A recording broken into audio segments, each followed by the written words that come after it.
We're thankful for the archaeological confirmation of your word. Thank you for your amazing, all the amazing things that are in your glorious law. I pray that you would use this class to strengthen the faith of the students that are here, and that you'd also work for those that will watch the video.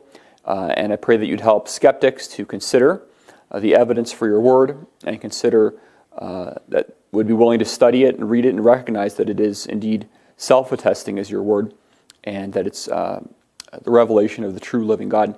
And we pray that you would just use these things, bless this class, strengthen and meet the spiritual needs of the students. We hear this for Jesus' sake. Amen. Okay, well, we talked about last time the period where Israel entered the land of Canaan. And so now we're going to be going ahead to the time of the United Monarchy. And of course, the United Monarchy is when David was king, Solomon was king, so when the Israelites were together as one group of people here. Now, before David became king, there's a very famous story that many people know about, where David fought a very tall person named what? Goliath. Yes, he fought Goliath. And he defeated Goliath with a stone and a sling. Though actually, if you read 1 Samuel 17, it doesn't say that he killed him with a stone and a sling. It says that he slew the stone, went into Goliath's head, Goliath fell down, and then David ran on top of him, drew Goliath's sword out, and chopped his head off with his sword. So he actually killed Goliath with Goliath's own sword after knocking him out with a stone to the head. So, and actually, just as a little side note, if you read through the book of Samuel, David is a pattern of God's choice of king. Saul, the previous monarch, was man's choice. Saul was supposed to have been the one that should have gone to fight Goliath, but he was scared. But David did. Anyway, dueling warriors were like in that situation, 1 Samuel 17, where we have somebody say, let's fight a duel. And whoever wins this duel is obviously, their army is going to win. This was something attested in Egyptian and Hittite records far before the times of David, when David fought Goliath. And of course, whoever won the duel, that was supposed to show that their god, that kingdom's gods were better. So obviously, if whoever won the duel would win the battle too, so this way we can just kind of reduce the bloodshed here a little bit with the duel. That's supposed to be the idea. Now, when we think of it as a sling, we think a sling is something you go to Walmart. You get a little sling, it's kind of neat. But a sling was actually a deadly weapon. All right? It was a lethal distance weapon that they had. In the early second millennium, we have paintings in a tomb in Egypt from Beni Hassan that depict slingers standing beside archers in a battle scene. So they had archers, and then they had people slinging the stones. And this is from the second millennium. We also have from the Lachish reliefs from Nineveh, which are now in the British Museum, which is a very worth your time museum to go see if you're in the UK. Assyrian slingers launching stones at the Judean defenders of Lachish in 701 BC. And that's actually what we have right here. This is an Assyrian relief where the Assyrians were, Isaiah predicted they'd come against the land of Israel. And here they were attacking the Judean city of Lachish. And they are assaulting the city with stones and a sling. You can see on the picture there, here's the sling, there's the stone, and they are throwing those stones at the defenders. They would be able to sling these stones at up to 100 to 150 miles per hour. And if you got a stone in your head going 100 to 150 miles an hour, that would cause some damage. Yeah, it would definitely leave a mark. Yes, leave a big mark. Yeah. 150? Yeah. That's faster than a baseball. It's pretty fast. Well, I mean, if you think about it, you're swinging it around, you can shoot it out. And you obviously want this to be effective, so they're going to practice this a lot. Like I'm sure David, that wasn't the first time David had got his sling out. He'd practiced. This was his distance weapon that he had. All right. Actually, we should probably require a permit. Only the police should be allowed to carry slings and have stones with them, I think. Just like, with guns and so on. Anyway, I'm just kidding. But, so anyway, you can see that this was a lethal distance weapon. And so basically the battle between David and Goliath is something that was very realistic, would have fit the time. And it was basically a battle of the big guy with the sword versus the guy that had the distance weapon. And David by the strength of Jehovah won. By the way, just as a side note, Goliath's height was very tall, of course, but he's actually shorter than two people mentioned by the Roman historian Pliny, and shorter than a Jew mentioned by the Jewish historian Josephus. So, and the Egyptian letter on papyrus Anastasia I from the 13th century BC describes fierce warriors in Canaan 7 to 9 feet tall. And we've also found two female skeletons 7 feet tall from the 12th century in the Transjordan. So Goliath's height is reasonable. Okay, there could very well have been a tall warrior that was that height, described in the Bible as Goliath. And in more recent history, John Middleton in the 1600s was reported to have been 9 feet 3 inches tall, and he's buried near Liverpool in England. And modern times, Goliath's height is paralleled by reports concerning Robert Pershing Wadlow, who was 8 feet 11 inches tall at the time of his death on July 15, 1940. So we have had some tall people like this. And furthermore, the biblical text does not state whether Goliath's height was of him in armor and headgear or without it. Let's say he had a big plume on his head and he had armor and stuff. So the biblical height recorded for Goliath is historically reasonable. Something else that's worth noting is we've excavated the Philistine city of Gath, Tel Es Safi it's called, and that's the hometown of Goliath, of course, and we've uncovered a clay bowl. And the clay bowl had the name Goliath etched on the inside, dating to 950 BC. So we don't know that this is specifically the Goliath of Gath mentioned in 1 Samuel 17:4, but this does show that Goliath was a name that was in use at the time of David in the city of Gath. So this is also, again, very realistic. Maybe it was that same Goliath, but we can't prove that, but we can prove at least this is the same name that is in the Bible and at the same city. Furthermore, we see that when David was fleeing from Saul, as recorded in 1 Samuel 27 through 29, he fled to a city called Achish. And Achish was a ruler named Achish. That was the ruler. And he was the ruler of one of the 5 city alliance that included the city of Ekron. 1 Samuel 16 to 18 mentions the city of Ekron. And so the Philistines had 5 major cities. One of them was Ekron. And then they had 4 other ones. And Achish is a ruler of one of those, was the ruler there. And David fled to Achish. And we've excavated Ekron and discovered an inscription in Ekron that in a Philistine temple. And in the Philistine temple, we see that there was a person ruling Ekron with the Philistine equivalent to the name Achish. So here, this inscription mentions Achish by name as the ruler of Ekron. Now, Achish was not the name of only one Philistine ruler. It was a dynastic title that goes back to David's time. So they might have called several people, several successive rulers Achish, kind of like maybe like Pharaoh, sort of. But this still, validates the biblical account of David fleeing to Achish. So, this looks like something very strongly historical. Now, this is the Tel Dan Stele. This is a very important archaeological discovery validating the Bible. It specifically mentions the kingly line or house of David. In fact, those words in white near the bottom of the second stone there are, they've highlighted the words house of David. So that's his house of David in the language there.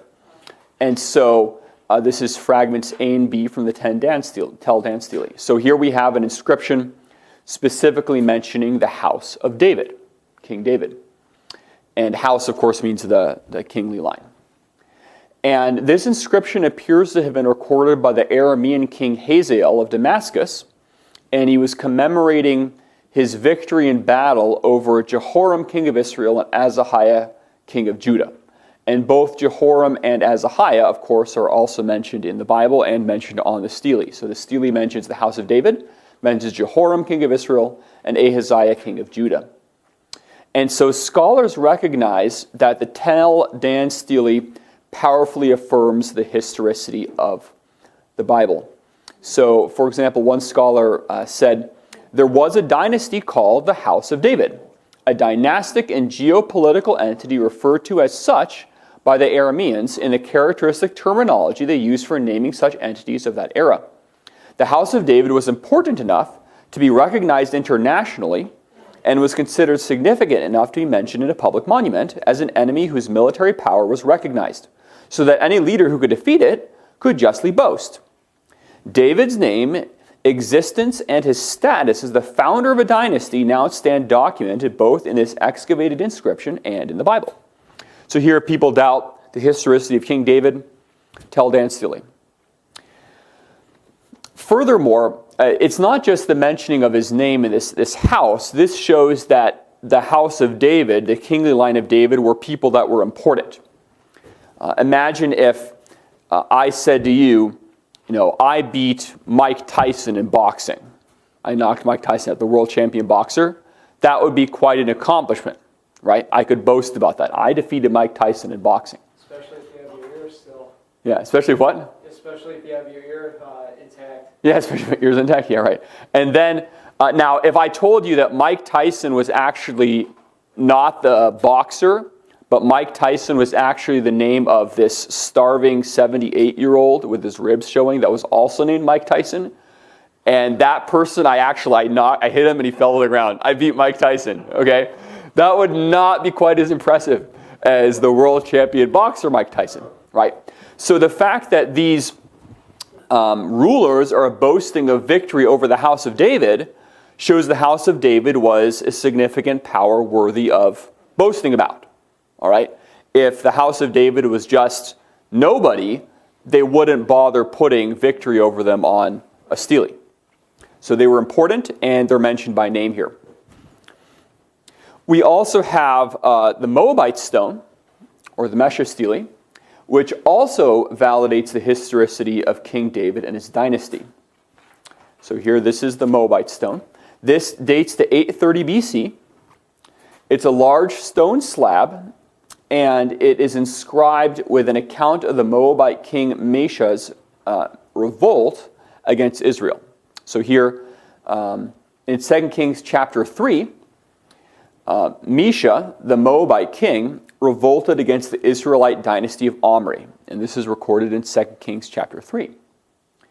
And here he was able to escape from the control of Omri, and he commemorated his victory on this stone. Of course, remember that, as we mentioned earlier, basically they would always record their victory. So here, the previous one, the Tel Dan Steele, the Aramean said, "We got victory," so they put it on a stone. Here, the Moabites said, "We got victory," so they put it on a stone. Right? So they record losses. And so on this Moabite stone, he says that the Moabite god Chemosh had made it so that he was able to get victory over Israel. All right? And this is what the Moabite stone says. It said, "Omri was king of Israel, and he oppressed Moab many days, because Chemosh was angry with the land of his. And his son succeeded him, and he also said, I shall oppress Moab." So here we have the mention of Omri there. And the stone goes on to mention the vessels of Jehovah. So here we have an early reference to the name of Israel's God, the Tetragrammaton YHWH. And we also have a mention of the house of David that had previously occupied one of the Moabites' cities. So we have the mention of King Omri, we have the mention of Jehovah, we have the mention of the house of David, all on the Moabite stone. One scholar said, calling Chemosh the national god of Moab and mentioning 3 biblical kings, including David in the phrase house of David, and 13 biblical towns, Mesha's inscription reads like a chapter from the Bible. So here, lots of validation of the Bible here on the Moabite stone. We also have a third reference to King David in the Shishak inscription in the temple of Amun at Karnak in Egypt. So 3 different references outside the Bible confirming the Davidic dynasty. Lots of archaeological confirmation there. Any comments, questions about David, King David? Archaeological confirmation of David. So if people doubt what the Bible says, they should stop. Let's go to Solomon. Now, King David's wise son Solomon did a lot of building, right? He was a man of peace. He built Jerusalem up. He built lots of places up. The Bible records in 1 Kings 9:15 that Solomon extensively fortified the cities of Hazor, Megiddo, and Gezer. And he created, according to 1 Kings 9:19, cities of store. Now, cities of store were played not where they had lots of little shops, okay? Cities of store where you could store stuff. So extensive places for storage of his supplies. So you could withstand a siege, so you could have grain for extra stuff. And so here, this picture here, this is Hazor's ancient city gate area. So here we have the area built up in the city of Hazor by Solomon. And here we have the storerooms in the city of Hazor that are Solomonic. So the Hazor Solomonic storerooms. And so we can actually see here the places built up by King Solomon in these, as recorded in the Bible. There is obviously, Solomon would have done a lot in Jerusalem as well, but Jerusalem, of course, is an active city where lots and lots of people live. They don't necessarily want people, destroying their houses and digging out of them. Okay, so it's a little bit harder to dig there. Or like on the Temple Mount, for example, the Muslims control the Temple Mount, and they do not want the Jews digging or finding anything. So they can't do archaeological investigation there. So we can't say dig up the first temple very easily. There's different things that show there was the first temple that Solomon built, but it's hard to dig there. But where we can dig, like at Hazor, we can actually see, confirming what the Bible says about Solomon. Is this your picture?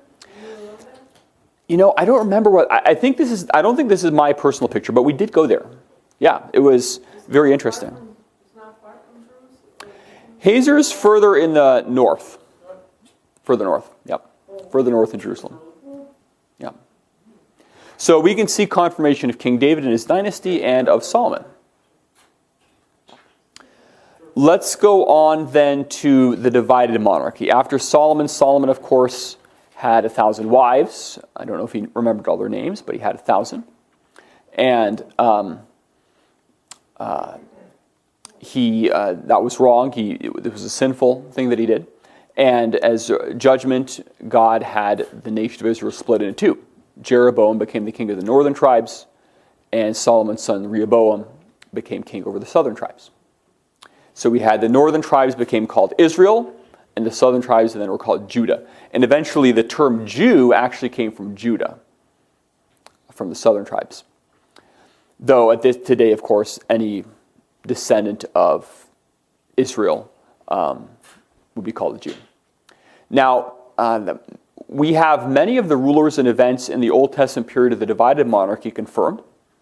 So, for example, right here, we have the northern location where in 1 Kings chapter 12, Jeroboam rejected pure and biblical Jehovah worship and set up a place to worship the golden calves.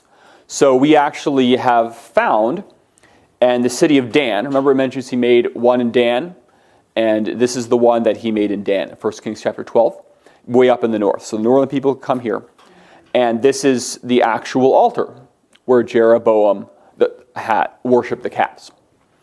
And this is, the metal thing in the middle is they put that up to just give you the dimensions of the altar, but the place, that actually is the place with the actual stuff made by Jeroboam a long time ago. Is there something inscribed somewhere that they know about that? I'm just wondering. Sure. Is there an inscription that says specifically, I'm Jeroboam, I made this? I don't think that we have something that says specifically that, but it's exactly the place where it's in the right place and the right time, and it fits the biblical narrative. So this would have been the one. It's not, Jobab decided to build an altar, right? This is Jeroboam's altar. And actually, it's hard to see in this picture, but when my wife and I were there in Israel, this is actually quite a large altar.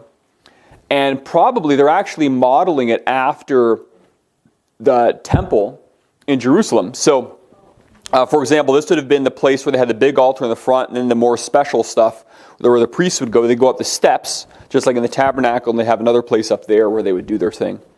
So, and of course, this is great. You could actually see the calves, and they could help you somehow, I guess. And so this is more convenient than going to Jerusalem to have worship of the calves up here. So that's what they would do. The Is that what that was for? Is that what he was just trying to make little pit stops so people didn't have to go all the way? Well, I mean, if you read 1 Kings chapter 12, Jeroboam's motives were several. One, he thought that if they kept going to Jerusalem, then the people would kill him and go back to Solomon's dynasty. All right. So we thought, well, let's turn to these calves. And calves seemed like a good fit because, they'd done that. Aaron had made a calf, right? So we can appeal to Aaron. And so we tried to make it like the worship in Jerusalem, but not the same, so that he could keep everybody in the north. And of course, rebelling against the Lord like that didn't work out because his dynasty all got killed. So we also have a reference to the Egyptian king Shishak, who invaded Israel and Judah in 925 BC, and he's mentioned in 1 Kings 14. And Pharaoh Shishak actually coming in and invading. His corroboration, 1 Kings chapter 14 mentions his invasion. And this is corroborated by a relief on the Karnak temple in Thebes. So when Shishak came in, as mentioned in 1 Kings 14, he came back and he put up an inscription in the Karnak temple saying, hey, look, this is great. I defeated all these people. I'm so fantastic. So here is part of that. This is a portion of the record of Shishak's Palestinian campaign, carved in the temple of Amun. And so he made this huge triumphal relief. The portion shown in this photo is the god Amun leading captive cities by ropes. So here is Amun, and Amun supposedly helped them, and then he is dragging cities behind him. And each city is represented by cartouche, an oval, with the name of the city written inside, topped by the upper body of a bound Israelite captive. So here, this shows how great Amun was helping them. And there's over 100 names in the list, and most of them are in the Negev, the southern area. And in addition to Judahite cities, Israelite cities are listed as well. So the campaign was directed against both the southern kingdom of Judah and the northern kingdom of Israel. So here is validation of 1 Kings chapter 14. We also have the influential northern king Ahab. Ahab is mentioned in 1 Kings 17 through 22. And he is mentioned in the Assyrian annals of the Battle of Karkar, where he constituted part of the opposition to the Assyrian monarch Shalmaneser III. And from this point on, we have a lot of Assyrian records. Now, earlier, like David, for example, didn't have too much to do with the Assyrians, and so you wouldn't really, and we don't have all the records either, so you wouldn't expect, Saul to be mentioned in Assyrian annals, because Saul didn't do anything with the Assyrians. But when we actually have them interacting and fighting, we see confirmation. So right here, this is a stele of Shalmaneser III, discovered in Turkey. And this recounts his military campaigns up to the Battle of Karkar in 853 BC. And there Shalmaneser met a coalition of nations led by Hadadezer of Aram that included Ahab, king of Israel. So here, Ahab is mentioned on the stele as one of the opponents of Shalmaneser. Now, Shalmaneser III did not gain a decisive victory over the united opposition that included Ahab, but he was able to make Israel into a vassal state under the next Israelite king, Jehu. So Omri was succeeded by Jehu, and Jehu killed all of Omri's people off. He revolted and did that. He exterminated his predecessor's dynasty. And here, on the black obelisk of Shalmaneser III, which was found in the Syrian capital of Nimrud, here we have a picture of an Israelite figure bowing before Shalmaneser III. And below the Israelite figures is the words Jehu of the house of Omri. So here is Jehu specifically mentioned as a vassal, as a subordinate ruler to Shalmaneser. So here he is bowing down, you can see right in the middle there. And so he is saying, I'm subordinate, I am underneath the Assyrians are the great king. You might say, well, why does it say Jehu is of the house of Omri? I mean, he killed all of Omri's people, right? What's going on with that? Now, Jehu is not literally Omri's son, but many times the Assyrians referred to countries by the name of the founder of the ruling dynasty at the time of their first acquaintance with it, regardless of which dynasty was currently in power. So this wasn't just something that happened here, but with other places where the Assyrians first came in contact with somebody, they would name the succeeding kings as of the house of whoever that was, even if somebody else had come in and actually overthrown those people. So that's what happened here. So Jehu, the Omri was the first sort of major interaction the Assyrians had. And so Jehu said to be of the house of Omri, even though he wasn't literally of the house of Omri. But clear confirmation of Jehu and of Omri again on this stele of Shalmaneser. King Jehu's dynasty grew more successful underneath his descendant Jeroboam II. Jeroboam II is mentioned in 2 Kings chapter 14. And this Israelite king is mentioned by name in a seal discovered at Megiddo. A seal, of course, is where you stamp a document as legitimate. And so this seal at Megiddo has the words, belonging to Shema, servant of Jeroboam. So here is Jeroboam specifically mentioned on this seal. And this is the seal of Jeroboam's servant.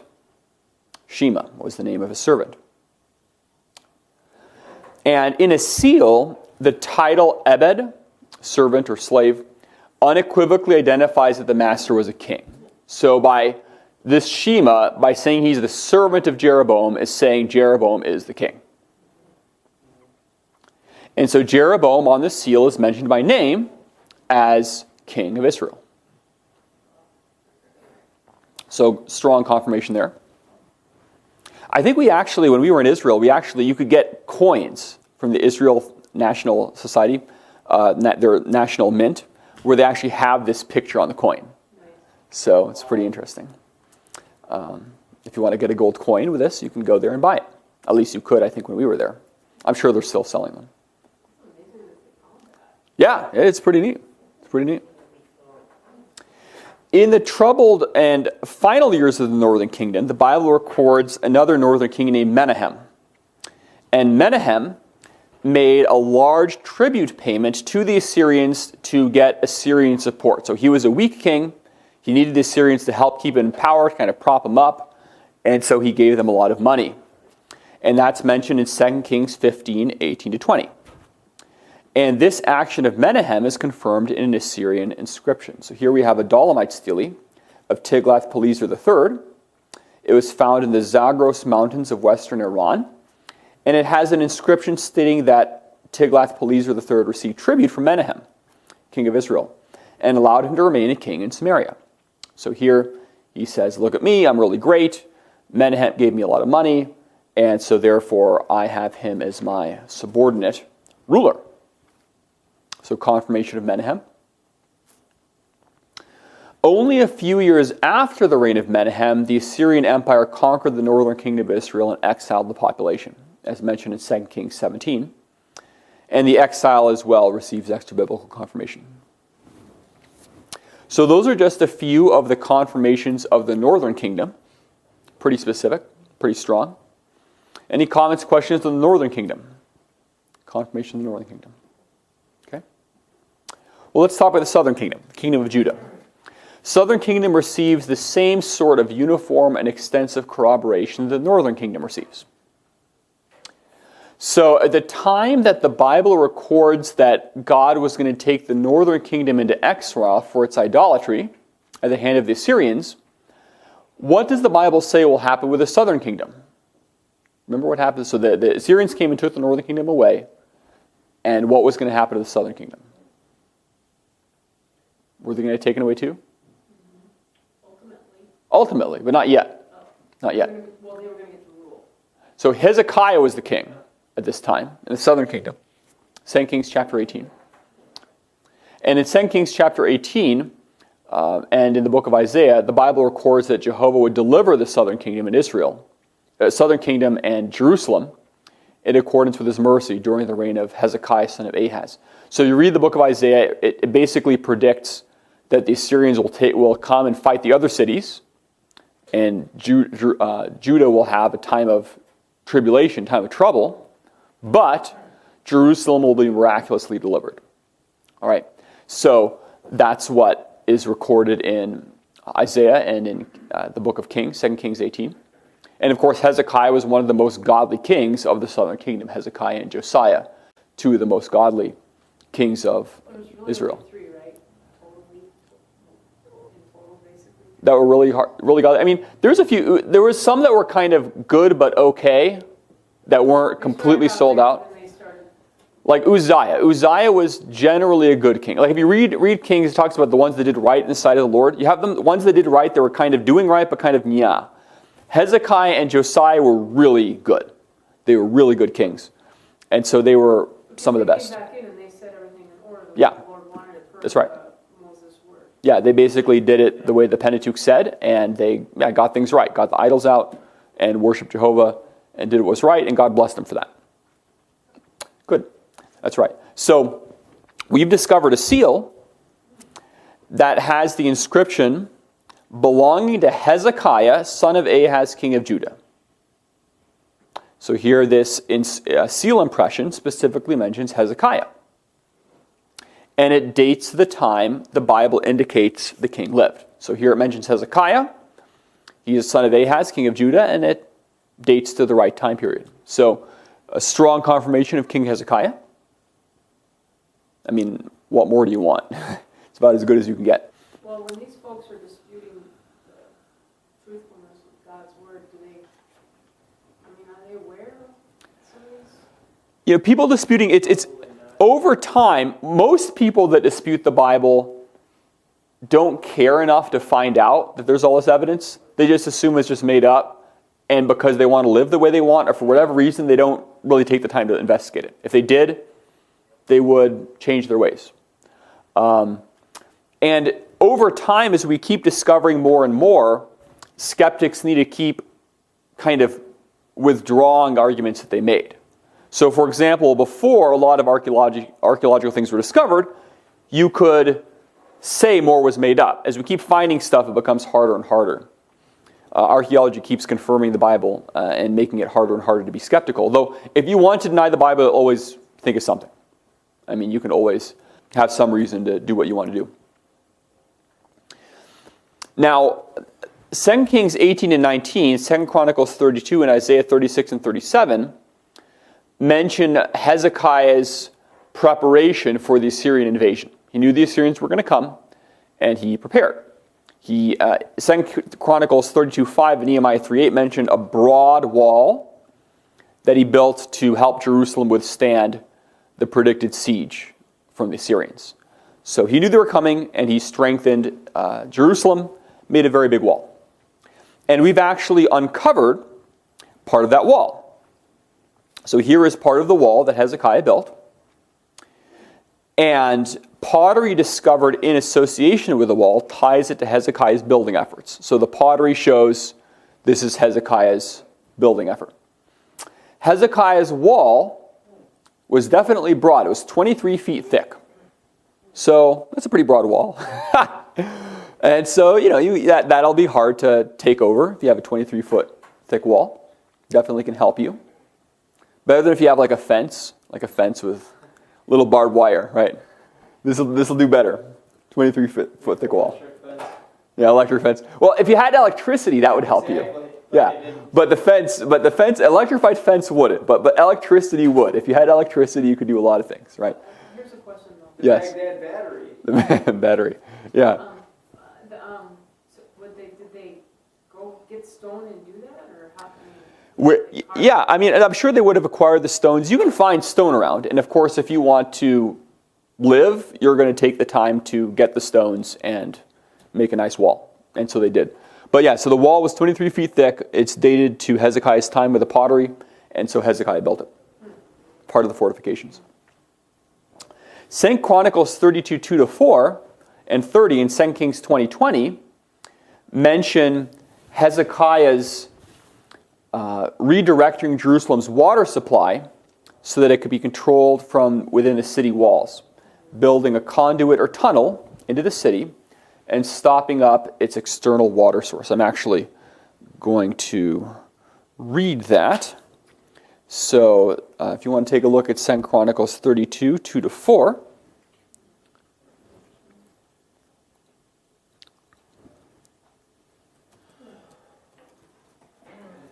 Is that 2 Chronicles? Yeah, 2 Chronicles 32, 2-4. And verse 30. So 32, 2-4 says, "And when Hezekiah saw that Sennacherib was come, and that he was purposed to fight against Jerusalem, he took counsel with his princes and his mighty men to stop the fountains of, to stop the waters of the fountains which were without the city, and they did help him. So there was gathered much people together, who stopped all the fountains and the brook that ran through the midst of the land, saying, Why should the kings of Assyria come and find much water?" And then verse 30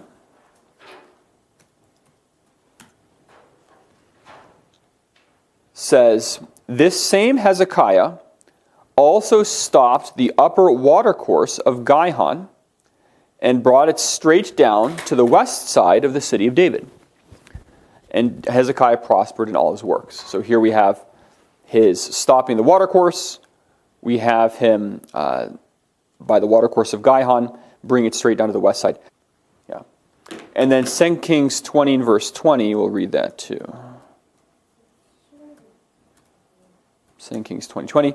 "And the rest of the acts of Hezekiah and all his might, and how he made a pool and a conduit and brought water into the city, are they not written in the book of the Chronicles of the kings of Judah?" So here we have references to Hezekiah redirecting the water supply. And we've actually discovered Hezekiah's tunnel in Jerusalem. And people can still walk through that tunnel. And it's 1,800 feet long, and it has knee to waist high water. And my wife and I have actually walked part of this tunnel, and it was pretty fun to go through Hezekiah's tunnel in the water. I actually dropped my cell phone into the water, but it had a good case, a good, nice OtterBox case. I couldn't believe it. I was using it for a light. We got it out, and it still was fine. I was just going to ask. Yeah. Is that lit in there or not? No, it's pitch black. Pitch black. So you need something to. I was using my phone as a light. It dropped in the water. I thought, ooh, that's the end of my phone. But yeah, we fished around in there and found it, and I couldn't believe it. It still was working fine. So. Did your wife call your phone?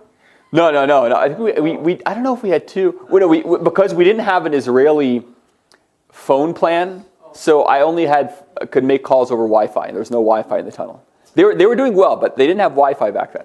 So anyway, so Hezekiah's tunnel is 1,800 feet long, and over that 1,800 feet, it descended only 12.5 inches along the whole length. So it was enough to get the water to flow, but not much more than that. But it kept the water flowing from the Gihon spring, just like 2 Chronicles mentions, from outside the city, the Gihon spring, to the pool of Siloam within the city. So quite a feat of engineering here, and exactly like the Bible described. We've also discovered an inscription in the middle part of the tunnel. This is called the Siloam inscription. This describes the moment when the two teams of workers who'd started on the far ends of the tunnel met in the middle. So they were happy. I mean, this is both a great accomplishment. If you're a builder, you're working on this thing, and this is helping you to have water when the Assyrians are going to come. What is it, just like picks that all these guys had? They had different tools. I'm sure they had picks. They had different things to. No dynamite. No dynamite. No dynamite. Yeah, no dynamite. And paleography dates the style of writing on this inscription to the period of Hezekiah. And pottery discovered in excavations likewise tie the tunnel to Hezekiah's time. So here, lots of confirmation that Hezekiah was the one who built the tunnel. We also have Assyrian inscriptional evidence that validates the deliverance that Jehovah enacted supernaturally for Hezekiah from the Assyrian army. So the Assyrians had boasted in 2 Kings 18 and 19 that none of the gods of the nations that Assyria had conquered had been able to deliver their worshippers from their armies. The Assyrians said, look, we've taken all these places. Their gods couldn't do anything about it. We are just the greatest. Right? 2 Kings 18:19 records that. And so for the glory of God and in answer to Hezekiah's prayer, Jehovah conveyed through his prophet Isaiah his promise to Hezekiah that Jerusalem would be delivered and the massive invading force of the Assyrians would not even begin to fight against the Jewish capital. So Isaiah 37, 33 to 35 reads as follows. Therefore, thus saith the Lord concerning the king of Assyria, he shall not come into this city, Jerusalem in context, nor shoot an arrow there, nor come before it with shields, nor cast a bank against it. By the way that he came, by the same shall he return, and shall not come into this city, saith the Lord. For I will defend this city to save it for mine own sake, and for my servant David's sake. And the Bible records, as a result of this promise that God made to Hezekiah through Isaiah, what happened. Well, 2 Kings 19:35 to 37 says, and it came to pass that night that the angel of the Lord went out, and smote in the camp of the Assyrians 185,000, so 185,000 Assyrians.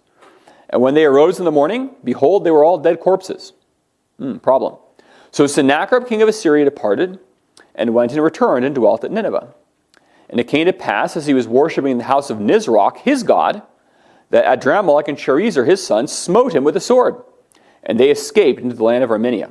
And Esarhaddon, his son, reigned in his stead. So here, the angel of Jehovah killed 185,000 of the brutal Assyrian soldiers in this army. And the remnant that were left went away. They didn't fight against Jerusalem.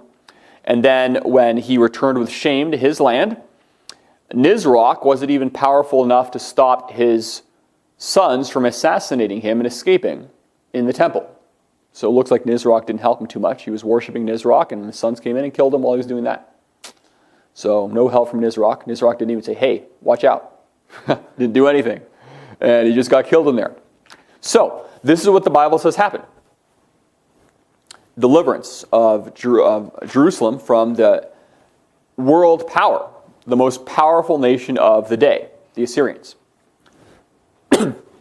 This biblical account receives confirmation from the Assyrian annals. Now, remember, the Assyrian annals never record any reverse or defeat. They're propaganda. So they're not going to say on their documents, yep, Jehovah's better than our gods, and he just had 185,000 of our soldiers killed. They're not going to put that down. That would be very not good for the propaganda. They're not going to say that because in their records, they have centuries of records here, and they always record triumph after triumph after triumph, not a single loss in battle ever. So for centuries, the Assyrian annals only record their victories. So they won nothing but victories for centuries, apparently. No losses. Losses, silence, right? Because that would show their gods weren't very good. And so when their records only show centuries and centuries of victories and never record a defeat, they're not going to record, yeah, our whole army practically was killed by this little tiny kingdom, the Judeans. They're not going to say that. So what do we see in their records, though? Well, we do see records mentioning their invasion of Judah. So, for example, here the Assyrians, we have extensive descriptions of the Assyrians' assault upon the Judean town of Lachish. So here's the town of Lachish. And Isaiah had predicted that the Assyrians would come in and would take a bunch of places. Not Jerusalem. Jerusalem would not have anybody fight against it, but they would come and they would cause a lot of trouble and take other towns as judgment actually on Judah's things they were doing. So the Assyrian records have descriptions of going against Lachish. Here we have Assyrian soldiers raining down projectiles upon the Judean defenders. We have pictures of the Assyrian siege works. We have other things like that. And this piece once decorated a room in the king's palace at Nineveh. So here they were fighting Lachish, or Laish. Yes. Victory, right? But do the Assyrians depict an assault upon Jerusalem in the records? What do you think? No. Nope. Because they don't record defeats, right? So the capital, no pictures of them fighting the capital.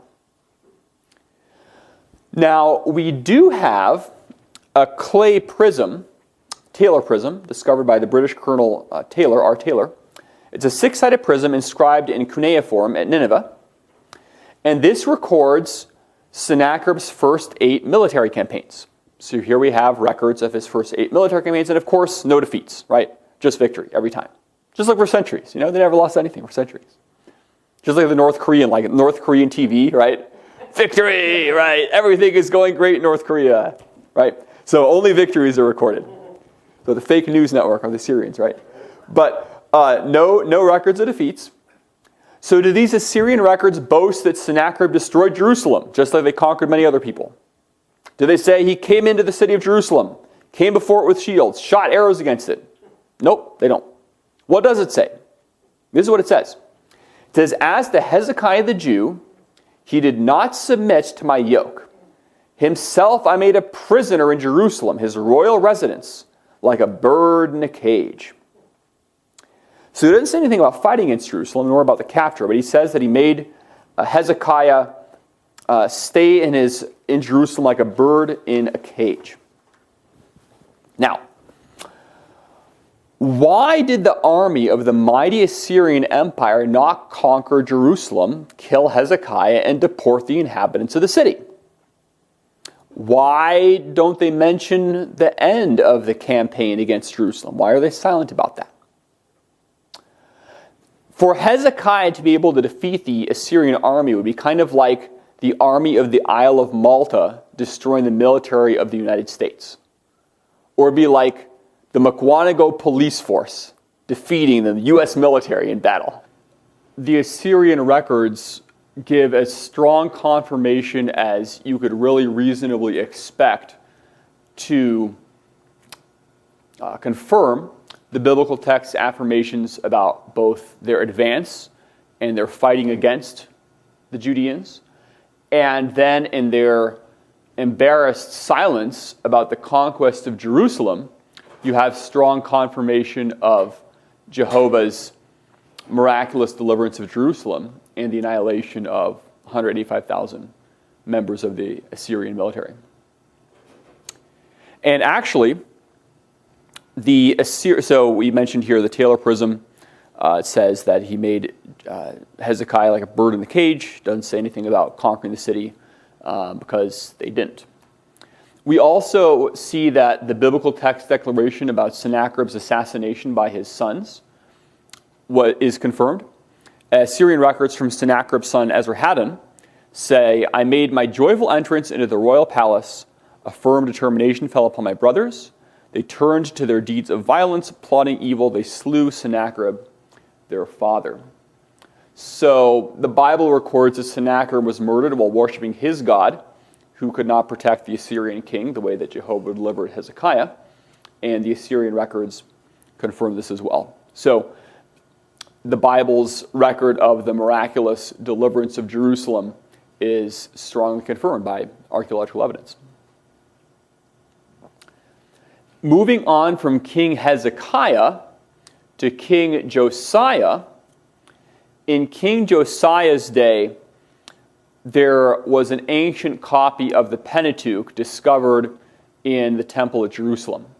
2 Kings 22 talks about that.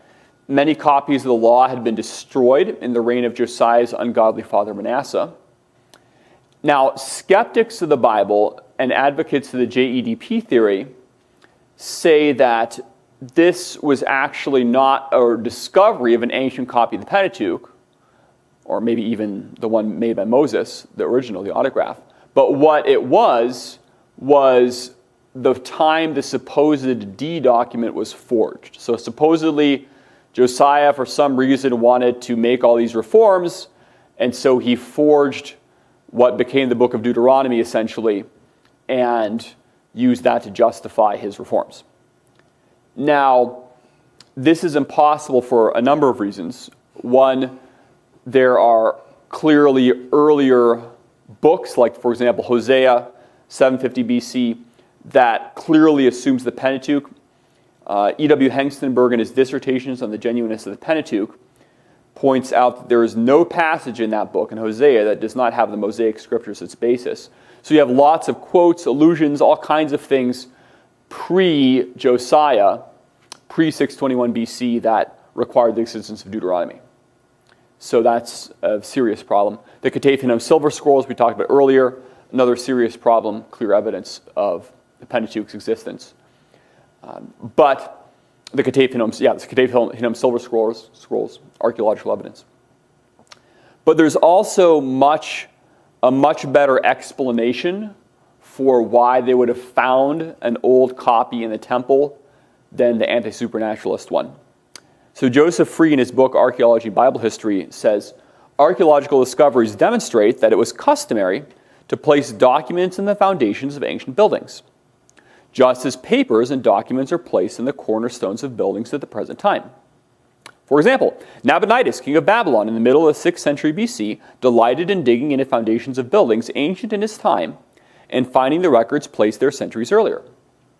So they would put these old records in the foundations of buildings. So for example, here we have a foundation record when Nabonidus excavated the temple of Shamash at Sippar. He found the foundation record, and this is a picture of part of that foundation record retrieved by Nabonidus. So Nabonidus said, when I had brought out Shamash from within it and made him dwell in another house, that house I pulled down, and I made search for its old foundation record. And I dug to a depth of 18 cubits in the foundation record of Naram-Sin, the son of Sargon I, which were 3,200 years. No king that preceded me had discovered. Shamash permitted me, even me, to behold. So here, he wrote this down about how he found the old foundation record here. And by the way, his chronology is probably off. It wasn't really 3,200 years, but it was very old. All right. And he might, so yeah. And he said Sargon, not necessarily Sargon the first, of course. But so in light of the fact that they had these old documents placed in the foundation, a much better explanation than the anti-supernaturalist one that Josiah forged the book of Deuteronomy is that if a copy of the law had been placed in the foundation of Solomon's temple in the 10th century BC, as is likely from archaeological evidence like this, then the document would necessarily date back nearly 300 times before the time of the supposed forgery, the alleged forgery of Deuteronomy in the critical theory. So the implications of the archaeological evidence do not support the anti-supernaturalist JEDP view of Deuteronomy at all. So they support that it's exactly what it claims to be, product of Moses, and they probably put an ancient copy, or maybe even the original, in a special place in the temple when Solomon built the temple, and probably they might have even transferred the autograph, if it was still extant, from the tabernacle and put it in the temple, and then this old copy was available, and then when Josiah's ungodly father Manasseh was king, they hid it somewhere, and then they found it again. Or they might have buried it when they built the foundation of Solomon's temple, an ancient copy. But in any case, the idea that Josiah just made it up is completely baseless. There's as much support for that as there is numbers of copies of D, namely none at all. No one's ever found a copy of D or J or EDP or P, and just made up. There's nothing to it. Now, so moving on from that, later rulers of Judah did not necessarily follow the godly examples of Hezekiah and Josiah. And as a result, the Babylonians took the nation into captivity. During the troubled final years of the kingdom of Judah, the prophet Jeremiah, who wrote the book of Jeremiah, was preaching, calling on Israel to repent, predicting the future fall of Judah, like in Jeremiah 21. And Jeremiah 36:4 says, Jeremiah called Baruch the son of Neriah, and Baruch wrote from the mouth of Jeremiah all the words of the Lord, which he had spoken unto him upon a roll of a book. In Jeremiah 36 and verse 4. So here we have the reference to Baruch the son of Neriah. Right? And we've discovered a clay seal, a bulla, dating to the time of Jeremiah and Baruch in Jerusalem. And this clay seal specifically mentions Baruch the son of Neriah by name. So here this seal here specifically mentions Baruch or Beruchiah the son of Neriah. And there's two bullae stamped with identical seal that are now known.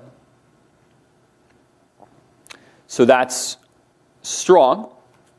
The agnostic archaeologist William Deaver says, we now have at least 65 other late Iron Age bullae however, some from well-controlled archaeological contexts, like those from Jerusalem and Lachish. It would be almost impossible for a modern forger to duplicate bullae like these, not only because there is no way that a forger could know the authentic early scripts that well, not to mention, quote, inventing non-biblical personal names that are precisely of biblical type, but because of technological difficulties. Where would a modern forger get the right kind of papyrus to make the papyrus impressions that are clearly visible on the backs of the bullae?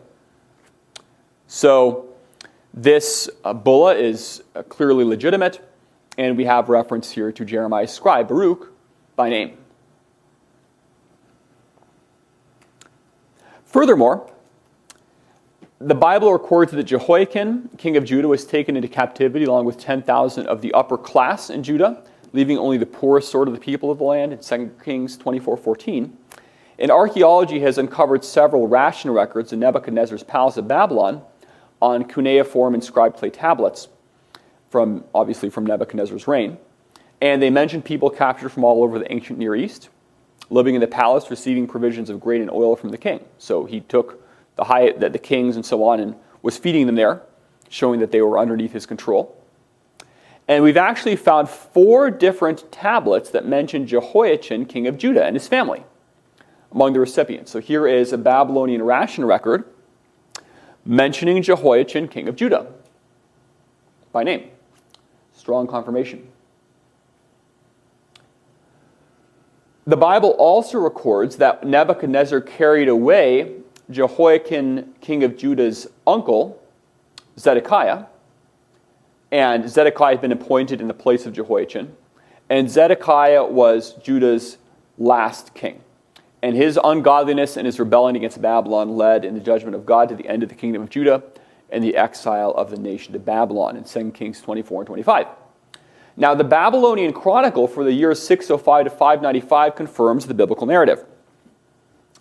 It speaks of the removal of Jehoiakim of Judah as king of Israel, the appointment of his uncle Zedekiah in his place, and the siege and destruction of Jerusalem when Zedekiah rebelled in 586 BC. So this tablet here is from the Babylonian Chronicles. It records the 21st year of Nebuchadnezzar, king of Babylon, and the first 11 years of his son Nebuchadnezzar. And it refers to Jehoiakim and to Zedekiah, the kings of Judah, and the fall of Jerusalem before Nebuchadnezzar's army. So we can see these strong confirmations of the biblical events of the time. And so clearly the entire period of biblical history, when Israel and Judah were divided into 2 kingdoms, receives abundant confirmation from archaeology. Any comments or questions about those things? That's pretty strong. It's pretty strong. Just what you'd expect of this historical document. Okay, let's close in prayer. Father, we're thankful for the evidence that you've preserved of confirming your word over and over and over again. Thank you for the confirmation of the period of the divided monarchy. And we pray that you would help unbelievers who watch these videos to see that the Bible is indeed your word, and it's historically reliable, and they need to trust in you who have given it to us. And I pray that you'd strengthen the faith of Christians as well through these things. Pray these things for Jesus' sake. Amen.